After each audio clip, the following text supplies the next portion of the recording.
So this is Reader's Digest from July 1964, and the table of contents is on the back. I think they changed that. They went back and forth. Like, for example, here's an old 1956 Reader's Digest, and the table of contents is on the front and the artwork's on the back. But I'm not sure. It seems like the one that I remember from the 80s, the contents was on the front. But anyway, the artwork is probably going to be for one of the stories, and I'm not sure which one it is, but anyway, there is some interesting looking articles. They start on page 49 because there's lots of cool ads to look at in this. Awake through a brain operation looks pretty interesting. We let our kids read comic books. When Brazil cracked down on the Reds, a good Cold War article. Ghana, communism's new foothold in Africa. I think that used to be called Gold Coast. So anyway, let's just go through this magazine. So on the first page, we have an ad from a style of ad that is familiar to me from the 50s and 60s, which is where they took a telephone and they draw like faces on it. It's for Bell Telephone, and it's just a very common style from that time period. Here's your De Beers Diamonds ad.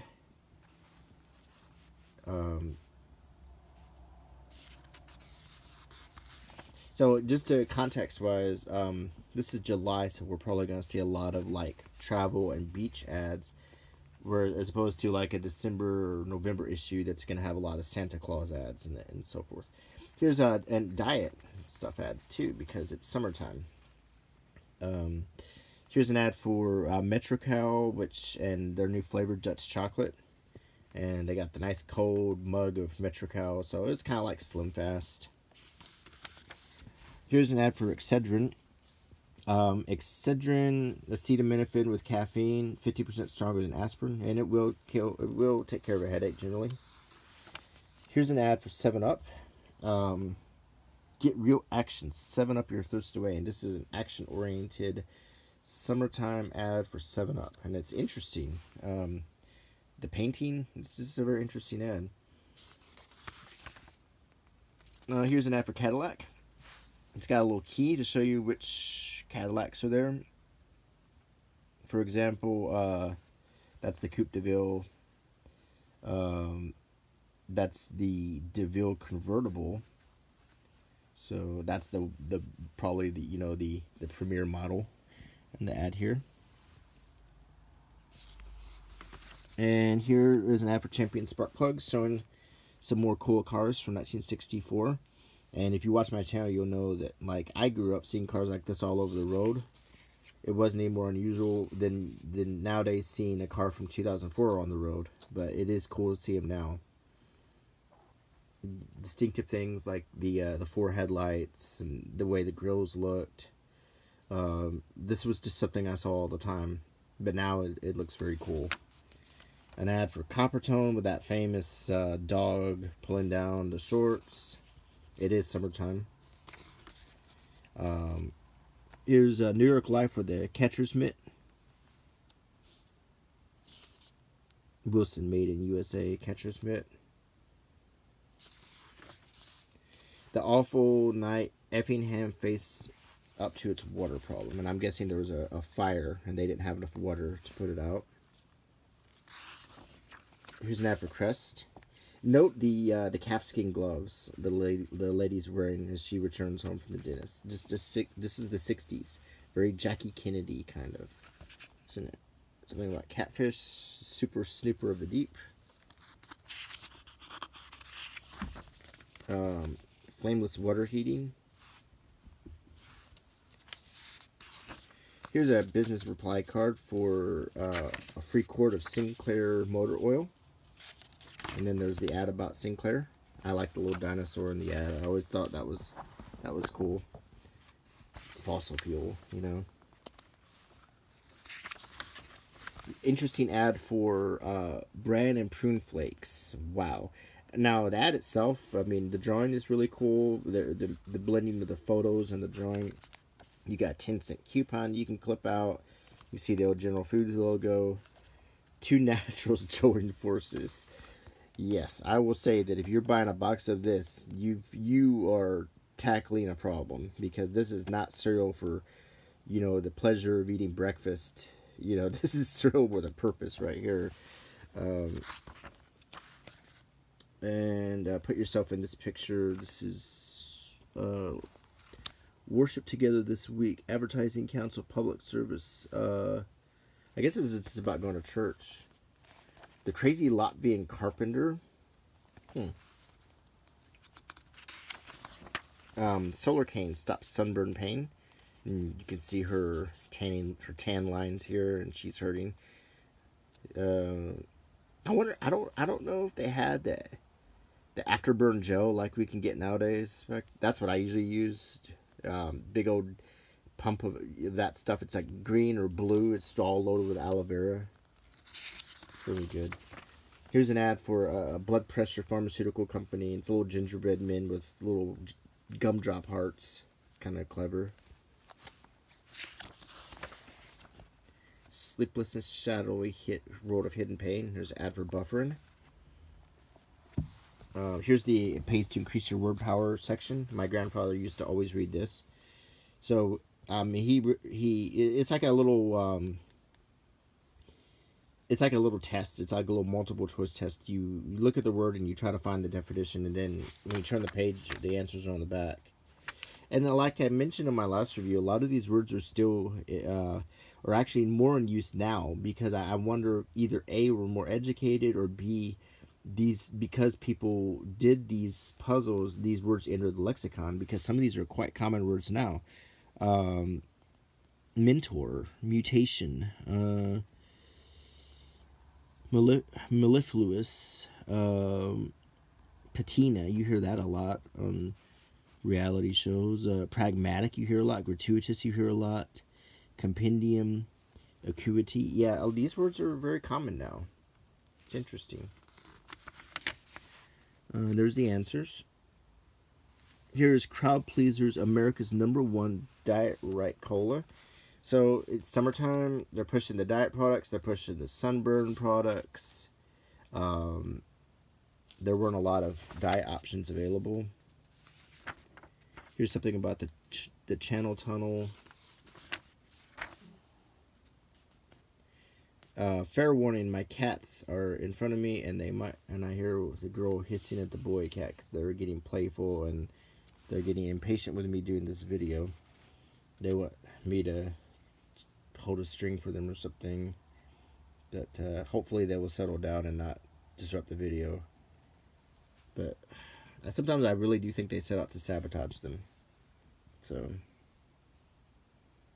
anyway, here's an ad for Armstrong vinyl floors.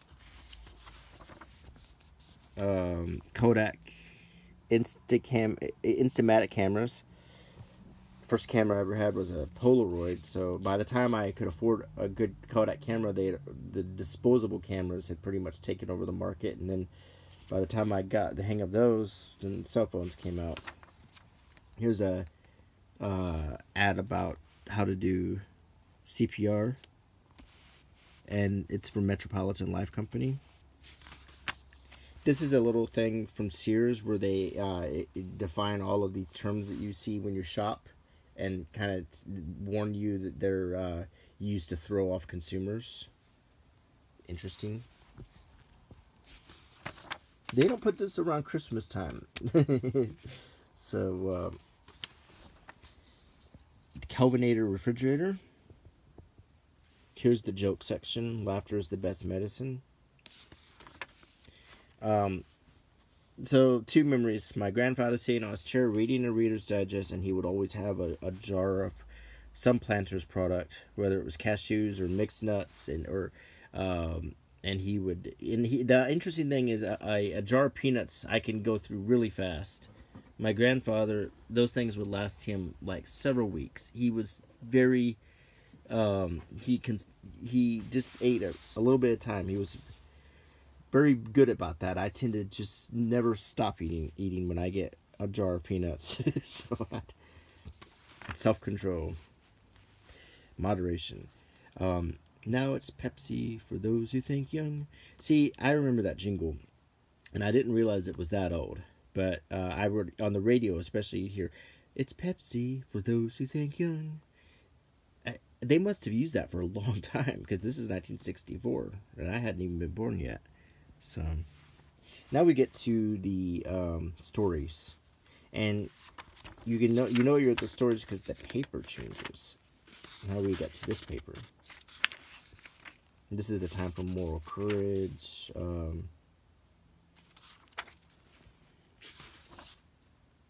And they're still talking about President Kennedy, as you can see, because I mean President Kennedy had not even been dead a year when this was printed, so the country was still reeling from that.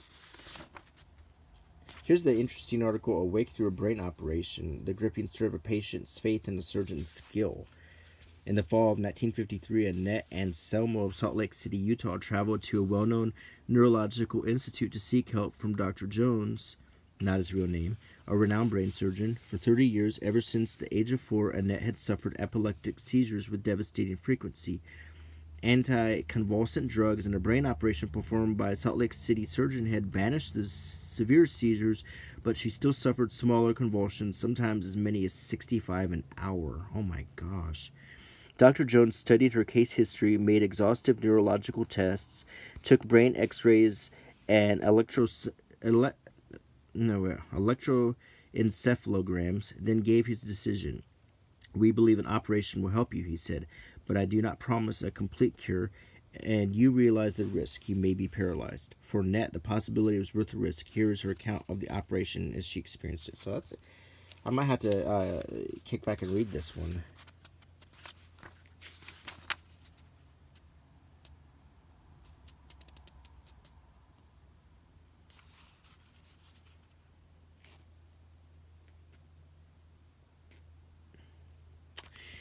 Interesting. Here's this is something interesting. Um, 3 generations were represented at the dinner table. When the father mentioned Will Rogers, the son said, "Daddy, you mean Roy Rogers?" Then the grandfather looked up and asked, "Who's Roy Rogers?" So in 1964, the kid would know who Roy Rogers was because of the TV show. The father would remember Will Rogers, and the grandfather had no idea what they were talking about. And now, most people wouldn't even know who Roy Rogers is. Toward more picturesque speech. Let's stop mass producing unemployables. So we're still not quite in the hippie era yet, then, are we? I guess we're kind of coming off the beatniks. Vietnam. We're about a year into the Vietnam War, and the hippies haven't really fully kicked in yet. So we're still walking around with our suits and our skinny ties. The myth of the pampered housewife. Is civilization progress? The answer, says this distinguished observer, will depend not on technological advances but on the kind of impact civilization makes on the quality of all forms of life on the earth, human life and all other life as well. And that's an argument we still hear a lot. Oh, if you listen, you can hear my cats. They love to sabotage my videos. They really do. So I'm just hoping that they don't. My girl cat especially is really hysterical, and she can start screaming, and when he starts messing with her, this is play fighting, but they really get into it. Okay, a sure cure for poverty. What is indicated is not a war against poverty, but an understanding of the forces that generate prosperity. Life-saving wonders of high-pressure oxygen.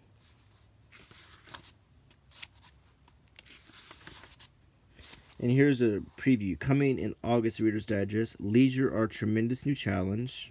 Tell me about it. The twins who found each other. Why do we let these babies die? And here we are, 50-something years ago, talking about how there's children starving around the world, and there's still children starving around the world. And that's what always kind of blows me away. Here we are in 2019, we have great cell phones and all, but it seems like so much of the expertise and the knowledge and the know-how has gone towards entertainment and cell phone games and movies and television shows, and so little has gone into solving hunger and care. It is interesting to me that we have definitely advanced in a lot of technological areas, but the same problems that we find in this magazine are still happening today. I mean, we're still having wars, we're still having starvation, we're still having poverty, and we knew then that we had the potential to solve these problems, but we don't ever solve them. It's interesting, and that is my only soapbox for. As you know, on this channel, I try to avoid politics, but it is still interesting to me when you think that the things we talk about today or were talked about then, but nothing ever gets done, and I don't know. How haste in space makes waste. Our space effort is a huge complex of super costly crash programs, and the waste is in proportion to the speed. Is the frantic pace still necessary? This is an interesting article. Okay, this is the Saturn V rocket. This is the rocket that sent us to the moon, Project Apollo. Apollo was already on. It was after Mercury, and if you watch my channel, you know that I'm a NASA fan. So, but interestingly, this is 4 years before the moon landing, but they're complaining about the waste of the space program, which and they're talking about how many pounds and how much money went into it and everything. That's interesting. This is another one I'm going to read, and it shows the different rockets and so forth. Project Gemini, 1,200,000,000. That was a lot of money in 1964 dollars too. So, life in these United States. My most unforgettable character by Tom Cochran, producer of the Jack Parr Show. So, what's the Jack Parr Show? Have you heard? Okay, Jimmy Fallon, The Tonight Show. Before Jimmy Fallon, it was Jay Leno or Conan O'Brien for a hot second. And then before Jay Leno, there was Johnny Carson. Well, before Johnny Carson, there was Jack Parr. That's what that is. He was the Jimmy Fallon of this time period.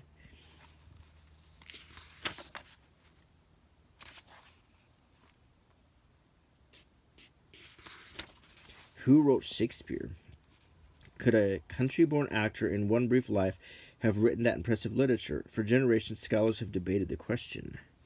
This is interesting. And I've always heard the theories that Thomas Marlowe had really written a lot of the Shakespeare titles. You know, they were born at the same time. They went to school in the same place.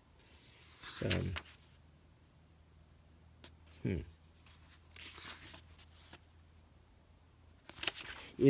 there's another interesting thing about Shakespeare. Um, he was also contemporary with King James, i.e., the King James version of the Bible, where there's actually a portion of the King James version Bible that makes some heavy coded references to William Shakespeare, his birthday and his name and so forth. And they even use in one verse there's shake and then spear put in there, and a lot of people think that either he had a hand in writing part of the King James version or the other writers were making a reference to him. So you should look that up. It's interesting.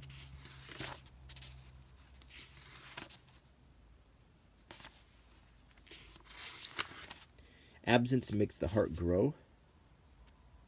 That's true. Just like depriving yourself of a certain type of food makes that food better. That's a truism, and we need to get back to a point of life where we acknowledge the truisms of life, and we will all be happier people. A truism is if you don't eat anything sweet all week, then it's that much better on the weekend than if you eat sweets all week long. Things like that. Those are the things that actually can create happiness. A lot of people tend to forget that happiness is not getting everything you want when you want it. Happiness is knowing what you want and allowing yourself or engineering gaps in your own life in between delivering what you want to yourself. Then those things become sweeter. That's the simple equation to make happiness in your life. So, um, and I practice that in a lot of things, and that's how I generally am content as a person. I practice deprivation of things. I deprive myself of things I like for certain periods of time, and then those things become so much sweeter and so much nicer and happier. I anticipate them more, and I always have something to look forward to. You should try it. Policies I believe will strengthen this country. And here is Dwight Eisenhower again. I think in the last Reader's Digest there was an Eisenhower article. Um, Johnson's president. I don't. I think people were still feeling out Johnson and not and so an Eisenhower article was reassuring and comforting for people to read.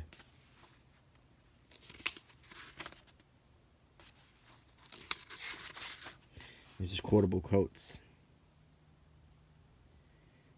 God will mend a broken heart if you give him all of the pieces. Repose is a good thing, but boredom is its brother. Some people would not hesitate to drive up to the gate of heaven and honk. No, these are good things you can put on your email signature, I guess.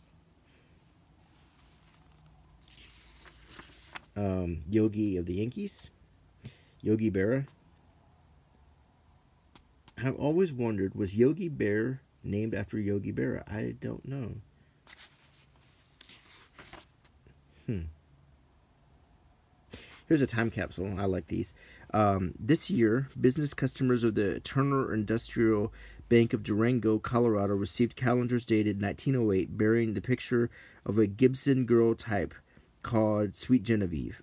The bank had ordered the calendar in 1907, but the shipment was delayed when the train was derailed by buffalo on the track. Then the bank messenger's horse was scared by an automobile and ran off with the calendars, which weren't found until spring. When research showed that the year 1964 would exactly match 1908, the thrifty management clapped the calendars away in a vault, marking the package not to be opened before November of 1963. They are now serving the bank's 1964 customers. November of 1963 was also a fateful month. Danger stalks our parks. In place of peace and quiet, there are fear and violence. In place of solitude, there is savagery. In place of beauty, there is death. This report is a warning and also an indictment of public apathy. Once again, we're talking about the very things in 1964 that still seem to plague us today. And I don't claim to have all the answers, but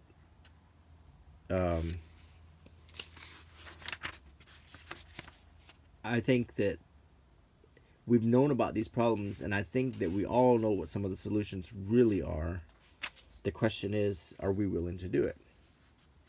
So, but I think one of the things that should be considered, if we were all to have more functional lives with our families, with developing our children and so forth to keep crime from happening, one step in the right direction would be to, now that both the parents are in the workplace now, as opposed to a time when maybe just the father worked and there was a mother at home. Now we have the mother and the father work. Maybe we should start to look at how many hours a week American workers work. That's just an interesting idea too, to consider that maybe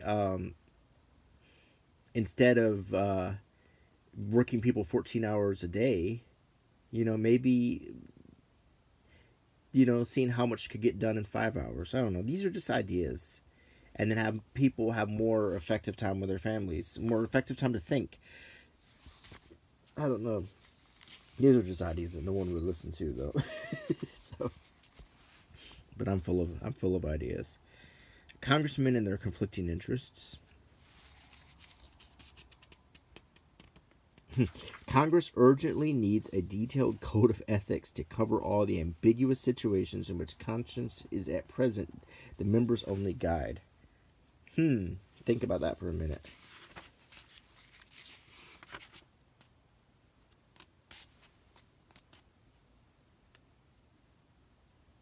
Prize package. Food pills in several sizes packed in bivalve kits that are elegant in shape, color, and material, and easy to open. Just press with your fingertips. The pills, held by an adhesive, won't scatter. No need to return the wrapping, which can be discarded. A new wonder food? No, just peas, as seen through the eye of an industrial designer. And here we go. This was around the time the Jetsons came out too. So there was the assumption that in the future, that food would be minimized into like a pill form, and that was sort of all the rage in the '60s, and then it sort of dropped off. And I think even nowadays, we as Americans, those of us who aren't on diets right now, we like our big portions of food. We like the scrumptious, juicy steak, and we like the big crisp apple, or we like cutting off pieces of cheese or slicing bread. I mean, a big delicious cake. We didn't go that direction, and it's funny that in the '60s we thought we would. It's interesting. We let our kids read comic books. Here's one, and I'm just curious about this one.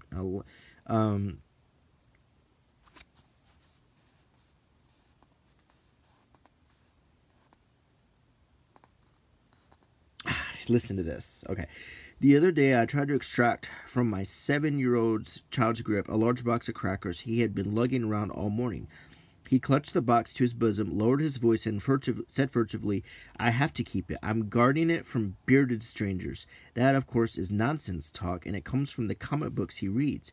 Do you let your grade school children read comic books? Nervous fellow mothers often ask. We do indeed. The fact is, our house is awash with the vivid little books. They lie in gaze shows on the living room table, on window sills, and under the owners' beds. My sons are 9 and 7, and the high point of their week is Saturday morning when, having done their jobs and received their allowances, they return from the store with a sheaf of new comic books, mystic expectation written all over their faces.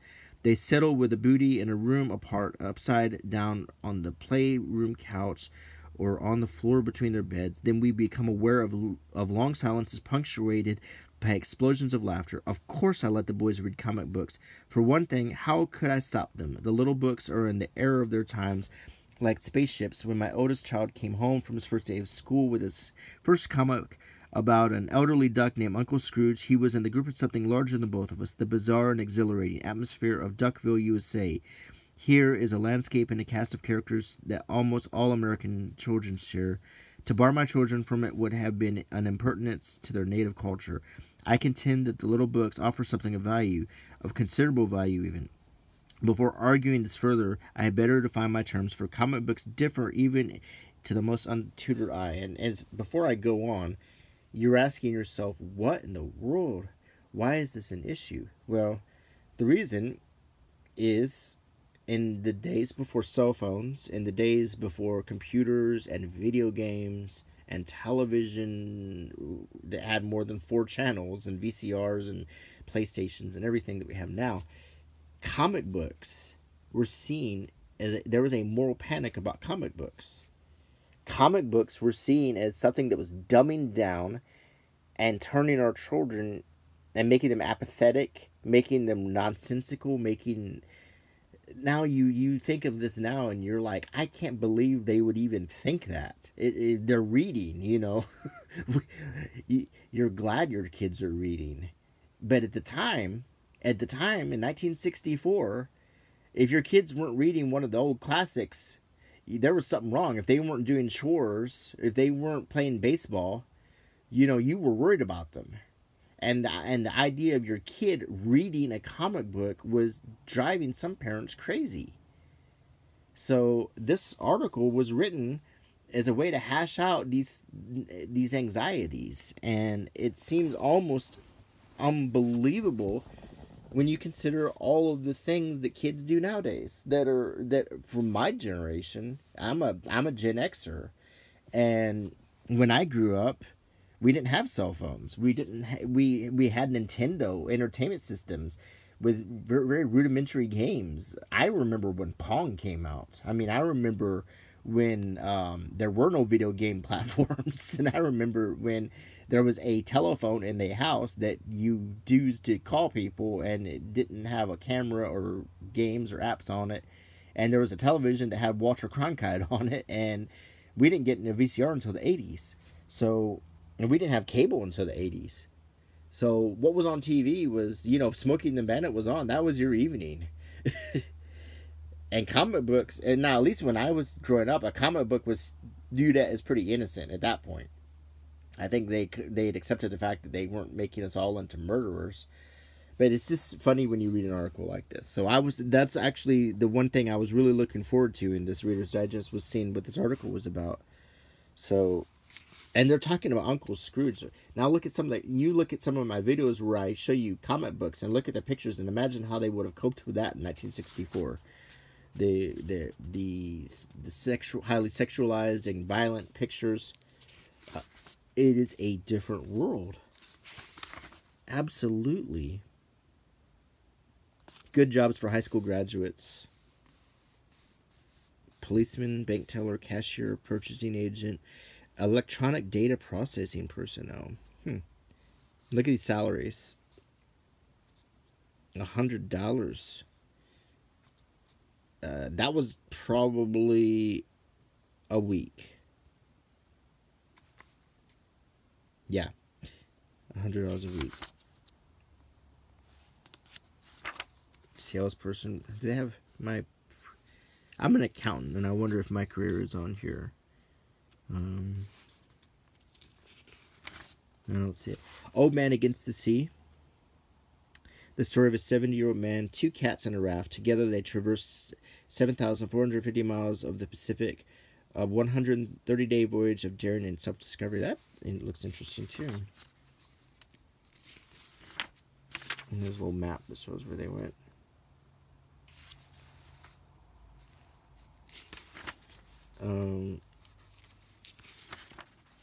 Europe's uncommon market comes alive. I like this little graphic.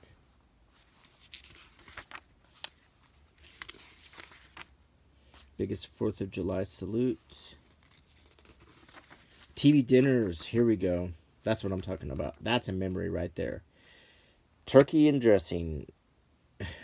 This is one of the most common TV dinners we had when I was growing up. In the foil tray with the peas, the butter potatoes, whatever that thing was, the dessert. And it was turkey with like a tablespoon of stuffing and some gravy. But it tasted good. Now, by the time I was in high school, I'd eat 2 of these. And Stephen Mather, Master of the Wilderness. That looks like an interesting article. And good photography. And State Farm ad. Loving care to wash away the gray. I'm going to wash that gray right out of my hair. I don't know if you remember that commercial. Here's another diet drink. It is summertime. Sago. It's kind of like Sunfast. Here is 64 Ford pickup. Look at that beauty.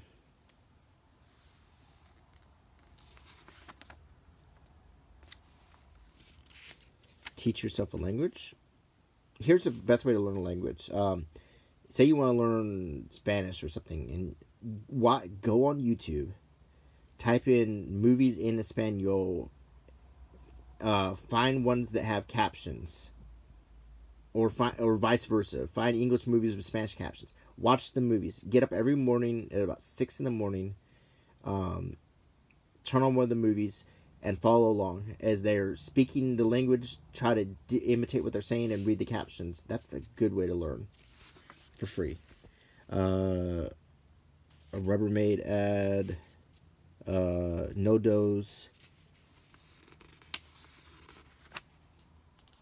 Simply Say Delco. Car batteries. Bassett china cabinets. Dixie cups and the dispenser. When I used to spend the summer with my grandparents, they had the Dixie cup and the dispenser looked just like that in the bathroom. And whenever I would be there, my grandmother would buy Muppet Dixie cups just for me. She only bought those when I was going to be spending the summer.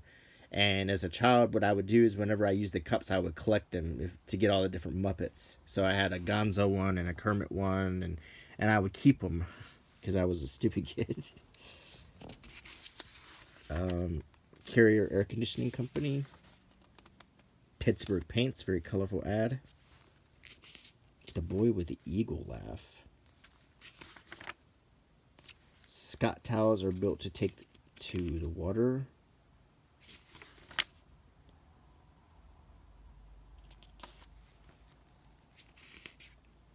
Murine.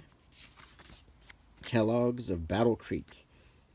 Kellogg's. Here's another cereal that looks like it's more medicine than cereal.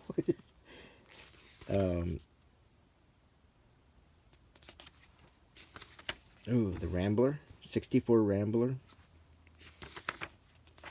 Here's that Tokyo Takes on the Olympics ad. They're showing all the different buildings.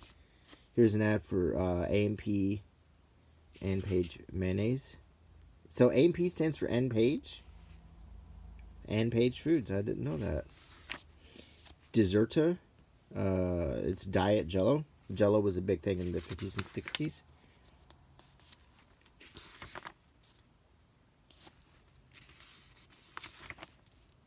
United Airlines.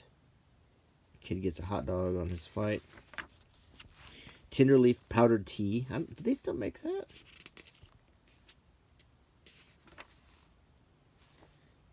Sweeta. I remember that. Yeah, it was a sweetener. You put a drop in your drink, and it was the sweetness of 380 lumps of sugar. Yeah, I do remember that. I haven't seen that in ages.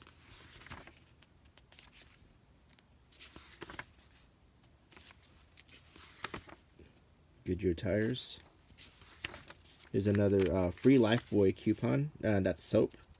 I don't know if they still make it or not, but I do remember it. I love the fact that I still have these old coupons and business reply mail cards in here. It's an article about Ghana and how we were afraid that the Soviets were going to take it on. Alka-Seltzer. It used to come in a glass tube with a metal cap. Interestingly, yeah, and these pills were all stacked up in a row. Mitchum antiperspirant, and it was marketed to women. Now it's marketed to men, which is interesting. Purina Dog Chow, and she's reading the Reader's Digest. The Beetle that runs like a car. Pro Double Day toothbrush. Duty, Honor, Country, the reminiscences of General Douglas MacArthur. Interesting.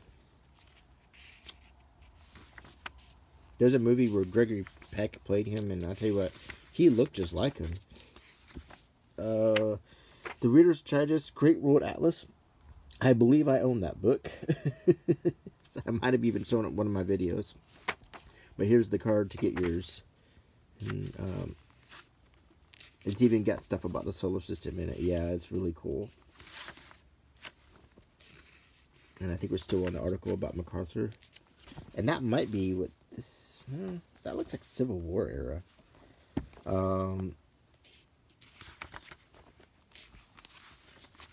You can save up to 400 miles of engine wear every 1,000 miles you drive with Bardol motor oil.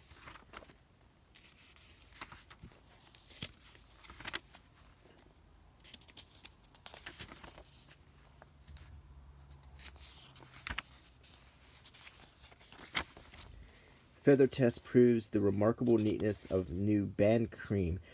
It's a full-strength cream deodorant with no cream mess.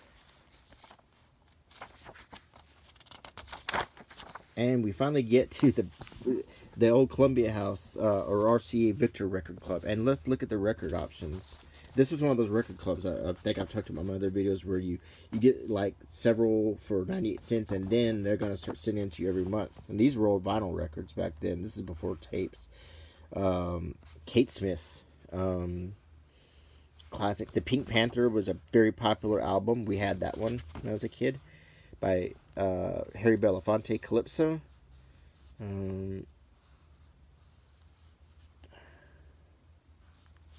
Greensleeves was popular. Porgy and Bess. The Nutcracker. Breakfast at Tiffany's. That had Moon River. That was a very popular album. South Pacific, of course.